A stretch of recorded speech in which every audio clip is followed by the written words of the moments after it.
জিলহজ মাসের প্রথম দশক। আল্লাহ তাআলা যে 4টি মাসকে সম্মানিত করেছেন, এই 4টি মাসের মধ্যে অন্যতম হচ্ছে জিলকদ, জিলহজ, মুহররম এবং রজব। হজকে সামনে রেখে এই জিলকদ মাসের শেষে জিলহজ মাস, এটি আমাদের কাছে খুবই গুরুত্বপূর্ণ একটি মাস। এই মাসের কি কি আমল আছে সেই বিষয়গুলো আমরা জানবো ইনশাআল্লাহ তাআলা। আল্লাহ সুবহানাহু ওয়া তাআলা পবিত্র কুরআনুল কারীম সূরাতুত তাওবা 36 নম্বর আয়াতে কারীমা ইরশাদ করছেন, বিসমিল্লাহির রহমানির রহিম, ইন্না ইদ্দাতাশ শুহুরি ইনদাল্লাহি 12 শাহরান ফি কিতাবিল্লাহি ইয়াওমা খালাকাস সামাওয়াতি ওয়াল আরদ মিনহা আরবাআতুন হুরুম। রব্বে কারীম সুন্দর করে বলছেন, ইন্না ইদ্দাতাশ শুহুরি ইনদাল্লাহি 12 শাহরান, 12টি মাসের মধ্যে মহান রব আল্লাহ সুবহানাহু ওয়া তাআলার কাছে এই 12টি মাসকে আল্লাহ নিজেই নির্ধারণ করেছেন এই পৃথিবীর সৃষ্টির একেবারে শুরু থেকে। এবং যেই 12টি মাসের মধ্যে 4টি মাসকে দাবি করা হয়েছে, তার অন্যতম হচ্ছে জিলকদ, জিলহজ, মুহররম এবং রজব মাস। জিলকদ মাসে বাইতুল্লাহ গমনকারীগণ বাইতুল্লাহ যাবেন, হজ আদায় করবেন। জিলহজ মাসে হজ আদায় করবেন, আবার ফেরত যাবেন। এই জন্য এই মাসগুলোকে মহান রব সম্মানিত করেছেন। রব্বে কারীম জিলহজ মাস আমাদের সামনে সন্নিকটে, জিলহজ মাস, এটার গুরুত্ব বোঝানোর জন্য 30 নম্বর পারার মধ্যে সূরাতুল ফজর আল্লাহ পাক বলছেন, ওয়াল ফজরি ওয়া লায়ালিন আশর, ওয়াল ফজর, ফজর অর্থাৎ সুপ্রভাত, সেই প্রভাতের কসম করেছেন। একই সঙ্গে ওয়া লায়ালিন আশর, 10-এর কসম করেছেন। মুফাসসিরিন কেরাম এই 10 বলতে মূলত জিলহজের প্রথম দশককে বুঝিয়েছেন। এই জন্য জিলহজের প্রথম 10 অত্যন্ত গুরুত্বপূর্ণ, কারণ এটার মধ্যে গুরুত্বপূর্ণ 4টি বিধান পাওয়া যায় জিলহজের প্রথম দশকের মধ্যে। 1 নাম্বার, যেটার মধ্যে ইয়াউমুল আরাফা রয়েছে। এই জিলহজের প্রথম দশকে ইয়াউমুল আরাফা, হজের অন্যতম যে কাজ, সেই কাজ ইয়াউমুল আরাফা, আরাফার দিবস রয়েছে। যে আরাফার দিবস অত্যন্ত গুরুত্বপূর্ণ সবার কাছে, যে আরাফার ময়দান দোয়া কবুলের জায়গা, যেখানে দাঁড়িয়ে হাজী সাহেবরা দোয়া করলে আল্লাহ তাআলা দোয়া কবুল করেন, সেই জায়গা এই আরাফার দিবস রয়েছে এই জিলহজ মাসের প্রথম দশকের মধ্যে। এরপরে রয়েছে ইয়াউমুন নাহার, রক্ত প্রবাহের দিন, অর্থাৎ জবাই করার দিনগুলো রয়েছে। কুরবানির দিন আমরা যে পশু জবাই করি, পশু জবাই করা মহান রবের কাছে অত্যন্ত পছন্দনীয়। সেই ইয়াউমুন নাহার, সেটাও রয়েছে জিলহজের প্রথম দশকে। একই সঙ্গে হজের মতো যে গুরুত্বপূর্ণ কাজটা সেটা আমরা করি, কুরবানিটা করি। এই সার্বিক অনেকগুলো বিষয় নিয়ে এই মাসটি হলো অত্যন্ত গুরুত্বপূর্ণ, বিশেষ করে প্রথম দশক জিলহজের। জিলহজ মাস যদি চলে আসে, আমাদের আমল কি? কাজ হচ্ছে, প্রথম কাজ, যাদের সামর্থ্য রয়েছে তারা হজ করবে জিলহজ মাসে। হজের প্রিপারেশন তো আগে থেকেই নিতে হয়। এই জন্য প্রথম কাজ এই মাসের মধ্যে জিলহজ মাস যে পেয়ে যাবে তিনি হজ করবে। একই সঙ্গে হজ আদায়ের পাশাপাশি ওমরাও করবে। হাজী সাহেবরা যারা সেখানে যান, গিয়ে ওমরা করেন, ওমরার দ্বারা কি লাভ হয়ে থাকে? عن أبي هريرة رضي الله تعالى عنه أن رسول الله صلى الله عليه وسلم قال العمرة إلى العمرة كفارة لما بينهما। আল্লাহ নবী সাল্লাল্লাহু আলাইহি ওয়াসাল্লাম বলেন, আল-উমরাতু ইলাল উমরা, এক উমরা থেকে অপর উমরা, এই অপর উমরা পর্যন্ত যে সময়টা এই সময়টার মধ্যে যত ছোট ছোট গুনাহ আছে রব সবগুলোকে মাফ করে দেয়। অর্থাৎ এখন একবার উমরা করা হলো, আবার পরবর্তী উমরা করা পর্যন্ত যে সময়, এই সময়ের মধ্যে যে গুনাহ খাতাগুলো হয়ে থাকে আল্লাহ তাআলা সেগুলোকে মাফ করে দেন। সুবহানাল্লাহ। একই সঙ্গে মহানরা আবারও বলছেন ওয়াল হজ্জুল মাবরুর, কবুল হজ, হজ মাবরুর, যেটা হচ্ছে কবুল হজ, লাইসা লাহুল জাযাউ ইল্লাল জান্নাহ। এই কবুল হজ, এটার প্রতিদান মহান রব এমন দেবেন, এটার প্রতিদান আল্লাহর জান্নাত ছাড়া আর কিছুই হতে পারে না। কবুল হজের প্রতিদান আল্লাহর জান্নাত ছাড়া আর কিছুই নয়। সুতরাং জিলহজ মাসের যে আমলগুলো আছে, এই আমলের মধ্যে অন্যতম আমল হচ্ছে হজ উমরা করা। এটা গেল। এরপরে সহিহ ইবনে হিব্বানের মধ্যে এসেছে উম্মে সালামা রাদিয়াল্লাহু তাআলা আনহা থেকে বর্ণিত হাদিস, রাসূলুল্লাহ সাল্লাল্লাহু আলাইহি ওয়াসাল্লাম ইরশাদ করছেন, যখন তোমরা জিলহজ মাসের চাঁদ দেখতে পাও তখন যেন চুল, নখ ইত্যাদি না কাটো। তাহলে অন্যতম আমল হচ্ছে এই মাসে, জিলহজ মাসের যদি চাঁদ উঠে যায়, উঠে যাওয়া থেকে শুরু করে কুরবানির সেই 10 তারিখ পর্যন্ত, কুরবানি করা পর্যন্ত সেই সময়টাতে চুল, নখ এগুলো সবকিছু কাটা থেকে বিরত থাকতে হবে। এটা কাদের জন্য? যারা কুরবানি করবে তারা, নাকি সবার জন্য? বলেন তো। সবার জন্য। লাভ হবে কি? আল্লাহ নবী সাল্লাল্লাহু আলাইহি ওয়াসাল্লাম হাদিস শরীফে সেটা ইরশাদ করেছেন, যারা কুরবানি যাদের জন্য রয়েছে তারা তো করবেই, আর যাদের উপর কুরবানি আবশ্যক হয়নি, যারা কুরবানি করার সামর্থ্য নেই, তারাও যদি আমলটা করতে পারে, মহান রব তাদের আমলনামাতে এই কুরবানির সওয়াব দিয়ে দেবে। এত মহান সুযোগ। তাহলে এই জিলহজ মাসের আমলের মধ্যে অন্যতম আমল হজ উমরার পাশাপাশি আমরা চুল, নখ যেগুলো আছে এগুলো কাটতে থেকে টোটালি বিরত থাকবো। আমরা এই আমলটা করার চেষ্টা করবো প্রত্যেকে। এরপরে আল্লাহ নবী সাল্লাল্লাহু আলাইহি ওয়াসাল্লাম জিলহজের প্রথম দশকের আমল আমাদেরকে শিক্ষা দিচ্ছেন। তিনি শিখিয়েছেন জিলহজের প্রথম দশকে রোজা রাখতে হবে। একেবারে 1 থেকে 9 তারিখ পর্যন্ত এই দিনগুলো রোজা রাখা। 1 থেকে 9 তারিখ এই দিনগুলো কি করা? রোজা রাখা। আন হাফসাতা قالت أربع لم يكن عهدهن يدعوهن النبي صلى الله عليه وسلم। হযরত হাফসা রাদিয়াল্লাহু তাআলা থেকে বর্ণিত, তিনি বলেন, আরবাউন, 4টি কাজ, লাম ইয়াকুন ইয়াদউহুন্না নবী সাল্লাল্লাহু আলাইহি ওয়াসাল্লাম, আল্লাহ নবী সাল্লাল্লাহু আলাইহি ওয়াসাল্লাম কখনো ছেড়ে দেন নাই। অর্থাৎ 4টি কাজ তিনি নিয়মিত করতেন। এর অন্যতম হচ্ছে সিয়াম আশুরা। প্রথম হচ্ছে আশুরার রোজা রাখা। প্রথম কোনটা বলেন তো? সবাই জোরে বলেন, কোনটা? আশুরার রোজা রাখা, একদম পারে। সেকেন্ড হচ্ছে ওয়াল আশরি। ওয়াল আশরি মানে হলো এই যে প্রথম দশক, জিলহজের প্রথম দশকের রোজাগুলো তিনি সবগুলো রোজা 1 থেকে 9 তারিখ পর্যন্ত রোজাগুলো, সব রোজাগুলো তিনি রাখতেন। এটা হচ্ছে 2 নম্বর। 3 নম্বর ওয়া সালাসাতু আইয়ামু মিন কুল্লি শাহরিন। একই সঙ্গে প্রত্যেক মাসের 3 দিন রোজাকে তিনি সহজে ছাড়তেন না। সেটা হচ্ছে আইয়ামে বীজের রোজা 13, 14 এবং 15।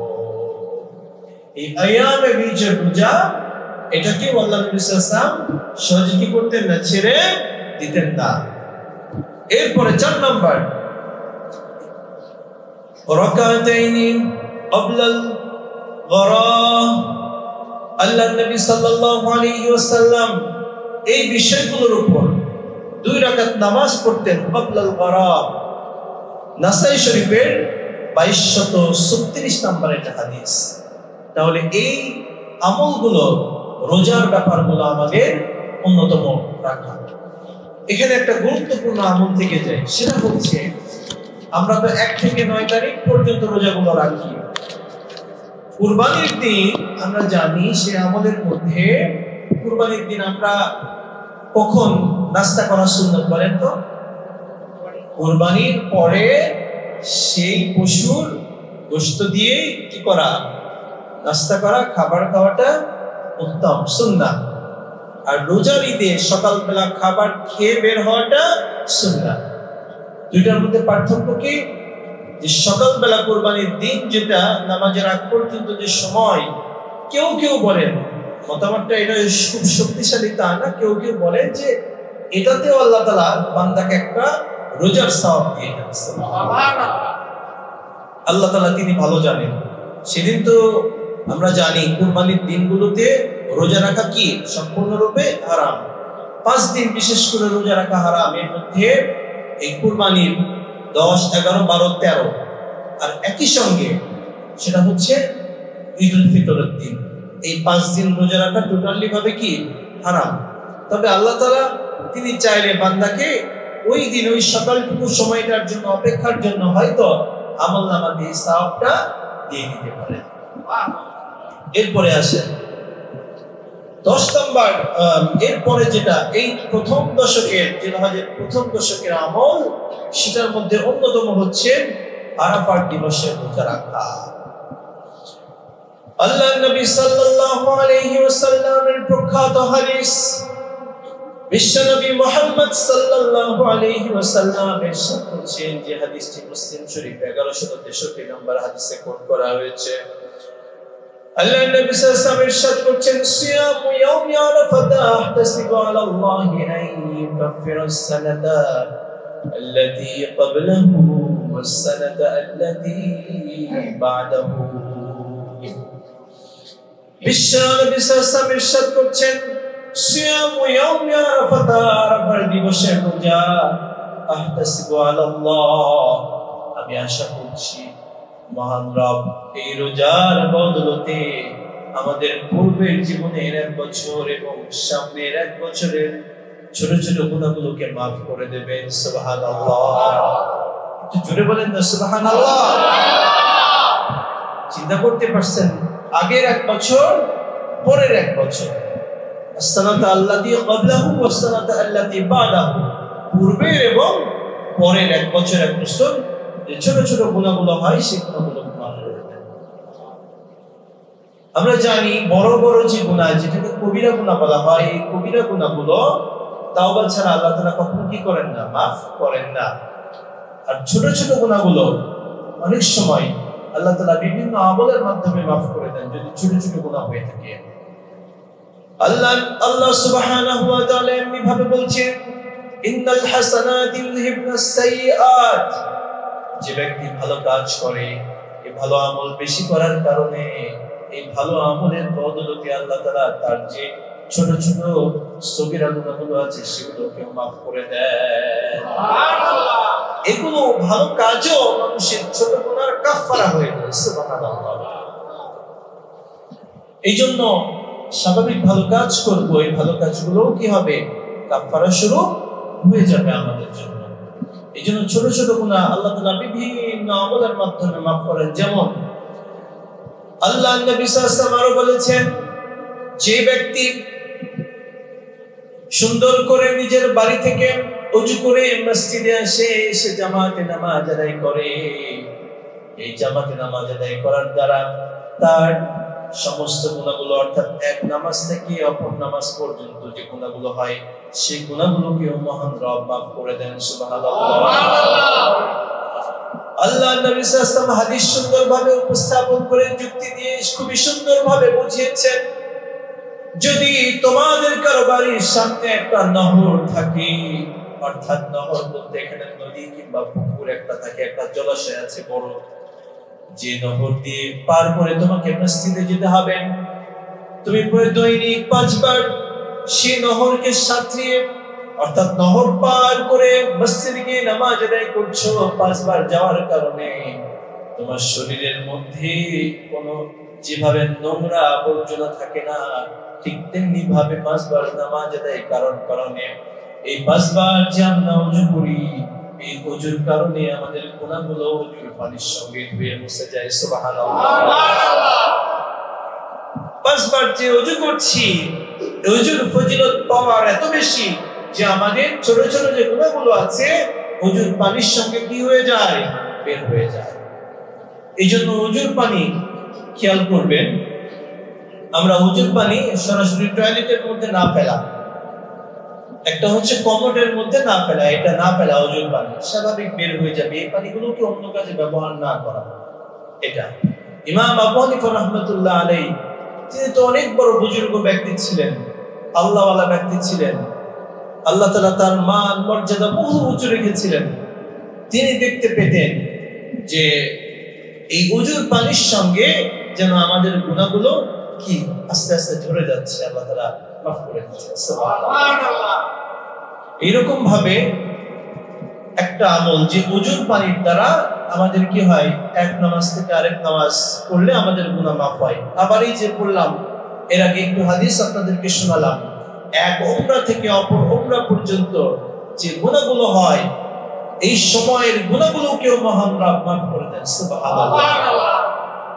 এমন কি আল্লাহ নবী সাল্লাল্লাহু আলাইহি ওয়াসাল্লাম হজের মধ্যে এমন সওয়াব রেখেছেন, আল্লাহ নবী সাল্লাল্লাহু আলাইহি ওয়াসাল্লাম ইরশাদ করছেন, যখন কোন বান্দা এভাবে হজ পালন করে, হজের সম্পূর্ণ হুকুম আহকামগুলো ঠিকঠাক মতো আদায় করেছে, পরিপূর্ণ করেছে, এই পরিপূর্ণ করার দ্বারা মহান রব তাকে যখন বাড়িতে ফিরে নিয়ে আসেন, সে যেন সদ্য ভূমিষ্ঠ শিশু যেভাবে নিষ্পাপ হয়ে যায়, আল্লাহ তাআলা সেইভাবে তাকে নিষ্পাপ বানিয়ে নিজের ঘরে প্রবেশ করান। সুবহানাল্লাহ। অর্থাৎ বলতে পারি হজ হলো একটা ফিল্টার। আমরা আমাদের বাসা বাড়িতে ফিল্টারে যখন পানি দিই, তখন কি হয়, এই ফিল্টারের পানিগুলো আস্তে আস্তে ফিল্টার হতে থাকে, পানিগুলো নিচে ফ্রেশ করে, আর উপরে আয়রনগুলো, নোংরাগুলো উপরে থেকে যায়। ঠিক তেমনি ভাবে হজের মতো যে আমলটা যদি কেউ করতে পারে, মহান রব তাহলে তার যে গুনাহগুলো ছিল, ছোট ছোট গুনাহ, সেই গুনাহগুলোকে অটোমেটিক মাফ করে দেন। সুবহানাল্লাহ। এই জন্য এই আমলটা আমাদের করা। সম্মানিত হাজিরিন, এরপরে আমাদের অন্যতম দায়িত্ব, সেটা হচ্ছে কুরবানি করা। কুরবানি করা হলো জিলহজ মাসের অন্যতম আমল। আল্লাহ সুবহানাহু ওয়া তাআলা মহাগ্রন্থ আল কুরআনুল কারীম অসংখ্য জায়গায় কুরবানির ব্যাপারে উল্লেখ করে বলছেন। আল্লাহ তাআলা সূরা সূরাতুল কাউসার 2 আয়াতে কারিমা বলছেন, ফাসাল্লি লিরাব্বিকা ওয়ানহার, ও নবী আপনি নামাজ পড়ুন এবং মহান রবের জন্য কুরবানি করুন। সুবহানাল্লাহ। আল্লাহ রাব্বুল বলছেন, নবীকে শিখিয়ে দিচ্ছেন, কুল নবী গো আপনি বলেন, ইন্নাস সালাতি, আমার নামাজ, ও নুসুকি, আমার কুরবানি, ও মাহিয়ায়া ও মামাতি, আমার জীবন, আমার মরণ, লিল্লাহি রাব্বিল আলামিন, সেই মহান রব আল্লাহ সুবহানাহু ওয়া তাআলার জন্য। কুরবানি হবে কার জন্য? জোরে বলেন না, কুরবানি হবে কার জন্য? আবার বলেন, কুরবানি হবে কার জন্য? আমরা অনেক সময় ভুলে আমাদের জন্য বলে ফেলি। হ্যাঁ, আমরা না বোঝার ক্ষেত্রে বলি আমাদের পক্ষ থেকে, আর হবে লিল্লাহ, আল্লাহর জন্য। আমাদের পক্ষ থেকে মানে আমরা করলাম, রবের জন্য আমরা করছি। আচ্ছা, এটা গেল। এরপরে বুখারী শরীফ এবং মুসলিম শরীফের হাদিস, আনিল বারা ইবনে আসিব أن النبي صلى الله عليه وسلم قال من ذبح بعد الصلاة فقد تم نسكه وأصحاب السنة المسلمين। হযরত বারা ইবনে আসিব রাদিয়াল্লাহু তাআলা আনহু থেকে বর্ণিত, আল্লাহ নবী সাল্লাল্লাহু আলাইহি ওয়াসাল্লাম ইরশাদ করছেন মান যাবাহা বাদাস সালাতি ফাকাদ তাম্মা নাসাকাহু, যে ব্যক্তি কুরবানি করলো নামাজের পরে সে ব্যক্তি পরিপূর্ণভাবে সুন্নত, নবীর সুন্নত, মুসলমানদের যে সুন্নত সে সুন্নতটাকে আদায় করলো। অর্থাৎ কুরবানিটা এটা বড় একটা আমল। নবীদের সমস্ত নবী আম্বিয়া কেরামগণ তারা এই কুরবানি করতেন। কুরবানি শুধুমাত্র আমাদের নবীর জন্য এই ব্যাপারটি কিন্তু এমন না, বরং এটা প্রত্যেক নবীর, এটা আমাদের সকল নবী যারা ছিলেন সবার জন্য এটা ছিল। এটা এই কুরবানির বিধান আমরা জানি, এটার ইতিহাস, কুরবানির ইতিহাস কিন্তু যদি ইব্রাহিম আলাইহিস সালাম তার থেকে তো আছে, কিন্তু একেবারে আদম আলাইহিস সালাম থেকে নিয়ে কুরবানির কিন্তু ইতিহাস, সেখান থেকে সূচনা।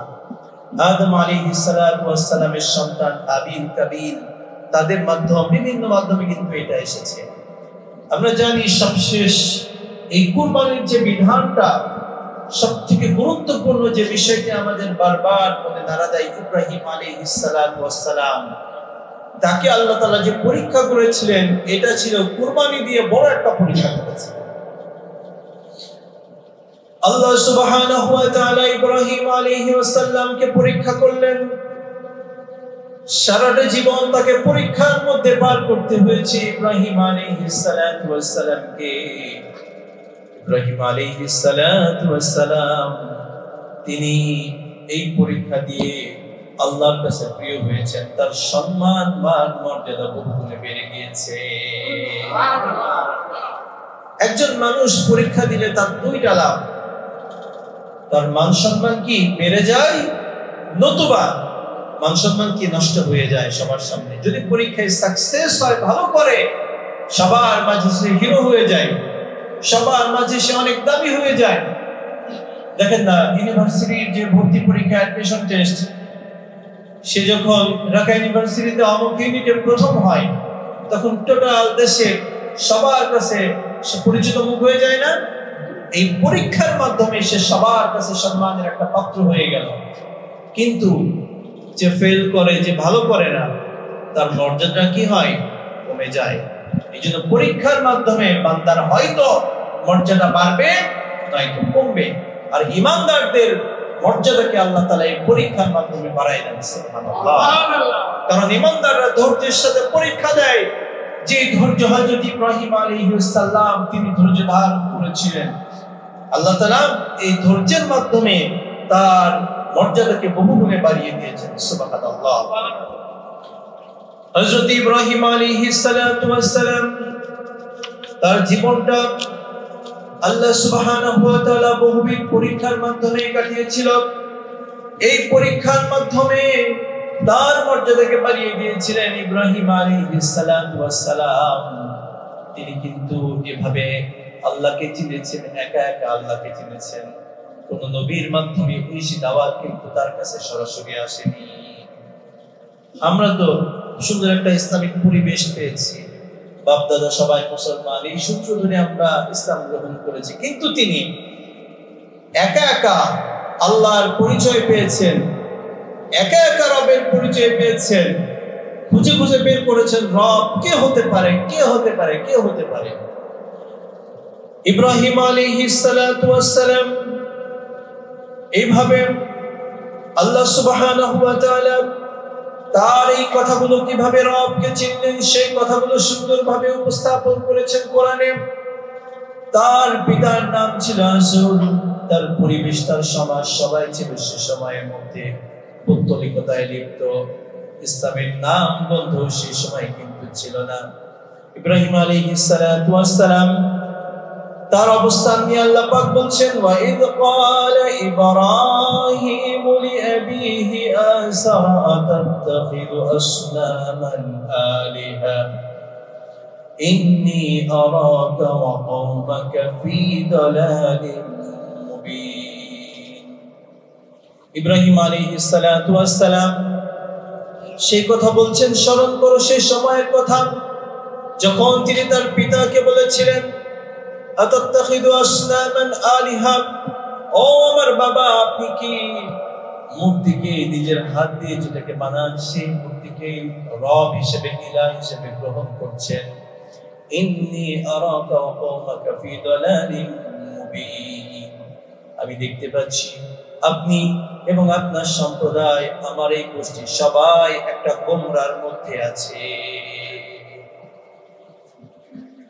আমি আপনি সন্তান, কোনদিন বাবাকে বলতে পারছি যে বাবা নামাজ পড়ে না, বা বাবা এটা করে, বা বাবা খারাপ কিছু দিক আছে বড়দের? আমি আপনি সন্তান কখনো সরাসরি বলতে পারছি যে আব্বা তুমি এটা কেন করো? এই হিম্মত কি আছে আমাদের?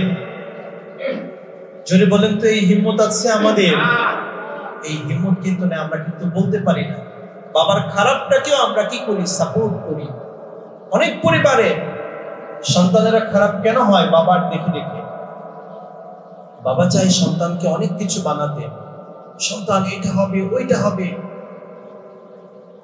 কিন্তু বাবা সন্তানকে সেই শিক্ষাটা প্র্যাকটিক্যালি দেন না। আমরা সন্তানেরা কিন্তু বড়দের দেখে দেখে শিখি। আমাদেরকে ওয়াজ করে, হুজুর ওয়াজ করে যা কিছু করতে না পারবে, দেখে দেখে কিন্তু প্র্যাকটিক্যালি সেটা শিখতে পারবে। এটা কি বিশ্বাস করেন? আপনার সন্তানকে আপনি পাঠালেন, যাও দোকান থেকে এক প্যাকেট সিগারেট নিয়ে আসো, আর আপনি আশা করেন আমার ছেলে সিগারেট খাবে না, তাহলে আপনার এই আশা আর আপনার কাজ একরকম হলো? এই বলেন হলো? শতকরা 100 জন বাবা যে সিগারেট খায় সে তার সন্তানকে দিয়ে সিগারেট আনে, কিন্তু আমি আশা করি বাবা আমার ছেলে কি সিগারেট খাবে না। আজকে আপনার ছেলে সিগারেট খাচ্ছে, 2 দিন পরে সে এই সিগারেট থেকে তার মান বাড়বে, সে ট্যাবলেটে যাবে, গাঁজায় যাবে, মদে যাবে, আস্তে আস্তে তার মান বাড়বে। আপনি তো বিড়ি সিগারেটের মধ্যে সীমাবদ্ধ ছিলেন, আর আপনার ছেলে আরো উপরে চলে যাবে। সিরিয়াস ব্যাপার। আপনার ছেলে আপনাকে দেখছে আপনি উল্টাপাল্টা কাজ, আপনার অনেক অনেক কিছু, তাহলে আপনার ছেলে এই উল্টাপাল্টা কাজের সাথে অভ্যস্ত আস্তে আস্তে মানসিক ভাবে হয়ে গেল। সে এবার বাইরে গিয়ে করবে, এটা দেখবে যে হ্যাঁ আমি বাড়িতে আমার বাবা করে, আমার সবাই করে, আমিও অভ্যস্ত হয়ে গিয়েছি। প্রত্যেক সন্তান এইরকম ভাবে নিজের পরিবার থেকে সে শিক্ষাটা নেয়। ইব্রাহিম আলাইহিস সালাতু ওয়াস সালাম তিনি তার বাবার বিরুদ্ধে দাঁড়িয়ে গেলেন, সমাজের বিরুদ্ধে, সবার বিরুদ্ধে দাঁড়িয়ে, অর্থাৎ বলতে পারি তার পুরো জগৎ একদিকে ছিল আর তিনি একদিকে। বাবা একদিকে, মানে বাবা, তার ভাই বোন, মানে তার সব কিছু, পুরো গোষ্ঠী সব কিছু একদিকে, আর তিনি একদিকে। বললেন যে বাবা তুমি এবং তোমার গোষ্ঠী কেউ ভালোর পথে নেই, সবাই গোমরার মধ্যে আছো। কেন? তার মাথার মধ্যে এটা কাজ করেছিল যে নিজের হাত দিয়ে যেটাকে বানানো হচ্ছে, আমি যেটাকে বানাচ্ছি, সেটা আমার মালিক কিভাবে হতে পারে? এটা কোনোভাবে লজিকে কাজ করছে না, কোনোভাবে এটা আইকিউতে আসে না। এটাই তার মনের মধ্যে রবকে চেনার সেই রাস্তাকে আস্তে আস্তে প্রশস্ত করল। আল্লাহ তো তাকে নবী বানিয়েছেন। আর আমরা জানি খেজুর গাছের যে কাঁটাগুলো হয়, এটা কি আগে বোঝা থাকে আর পরে গিয়ে ধারালো হয় এমন নাকি? ছোটবেলা থেকেই, ছোট থেকে এটা ধারালো হয়ে বের হয়, হয়ে বের হয়। সুতরাং আপনার সন্তানকে যদি আপনি সেই রকম চান যে আমার সন্তান এইরকম হোক, তাহলে সন্তানকে আপনি এই ছোটবেলা থেকে ওই ধারালো করে তুলতে হবে। এই আদর্শ শিক্ষা সবকিছু দিয়ে করতে হবে। আপনি স্বামী স্ত্রীর মধ্যে যদি একটু কথা কাটাকাটি ইত্যাদি হতেই পারে, সন্তানের সামনে করবেন না, আড়ালে করবেন, আড়ালে করবেন। সিগারেট খান, ভালো কথা খান, বাসায় খায় না, দূরে খান, ছেলে যেন জানে যে আমার বাবা এগুলো খায় না। আপনার কথা, মিথ্যা কথা বা অনেক কিছু আমরা জানি, আমাদের বিভিন্ন খারাপ অভ্যাস আছে, এই খারাপ অভ্যাস যেন আমার সন্তানের সামনে উপস্থিত না হয়। তাহলে সন্তানের মধ্যে সেগুলো আস্তে আস্তে লালন হবে। আমি একটা ভয়াবহ রোগের কথা আপনাদেরকে বলি, যেটা আমাদের সমাজের মধ্যে কাজ করছে, খুবই ভয়াবহ। আমাদের সমাজ দেখবেন 2টা দিন পরে ধ্বংস হয়ে যাবে। সেটা হচ্ছে পারিবারিক বন্ধন ছিন্ন হয়ে যাচ্ছে। পারিবারিক বন্ধন ছিন্ন হয়ে যাচ্ছে কিভাবে? মানে গত 1 সপ্তাহের কথা বলি। গত 1 সপ্তাহে আমি 4 থেকে 5টা মাসালা পাইছি। 4 থেকে 5টা মাসালা এই সংক্রান্ত, তালাক সংক্রান্ত। রাগের মাথায় কথা কাটাকাটি 3 তালাক, বাস শেষ। হুজুর এখন কিভাবে মিলাবো, তাড়াতাড়ি বলেন। প্রশ্ন হলো এটা যে হুজুর এখন কিভাবে মিলাবো, তাড়াতাড়ি বলেন। আমি 4 থেকে 5টা মাসালা গত 1 সপ্তাহে পেয়েছি, আমি নিয়মিত এই মাসালা পাচ্ছি, নিয়মিত পাচ্ছি। মানে এটা কত ভয়াবহ আকার ধারণ করেছে আপনি চিন্তা করতে পারবেন না। এই মাসালাগুলো পাই জন্য আমি জানি। খুলনা থেকে আমাকে একজন ফোন করেছে, সে খুলনা থেকে অনলাইন থেকে আমার নাম্বার নিয়ে খুলনা থেকে ফোন করেছে। এর মধ্যে একজন কয়েকদিন আগে তিনি ফোন দিয়েছে, ভয়াবহ আকার ধারণ করেছে। বলেন এই সিচুয়েশন যদি হয় আমাদের পরিবারের মধ্যে, তালাকের ব্যাপারগুলো যদি চলে, রাগের মাথায় একে অন্যকে তালাক দিয়ে দিল, আবার 2 দিন পরে একসাথে মিলে মানে স্বাভাবিক সংসার শুরু করে দিল, সংসার কি হবে? আপনার বুদ্ধিতে যুক্তিতে কি বলে বলেন তো? এই জোরে কম, সংসার কি চলবে? চলবে না। কিন্তু সংসার চালানো হচ্ছে, আবার একইভাবে সংসার চলছে, অর্থাৎ সেটা হারামের উপর দিয়ে বিভিন্নভাবে চলে যাচ্ছে। সংসারের ভিত্তি একেবারে টোটালি নষ্ট। আপনি বাবা, আপনি মা, সংসারের জন্য নিজের পরিবার, ছেলে মেয়ে, বিয়ের পূর্বে, বর্তমান সময়ে বিয়ের পূর্বে ছেলে এবং মেয়ে উভয়কে বিয়ের মাসালাগুলো জানা, বিয়ে সংক্রান্ত বহু বিষয় আছে, এগুলো তাকে শিক্ষা দেওয়া একেবারে ফরজ।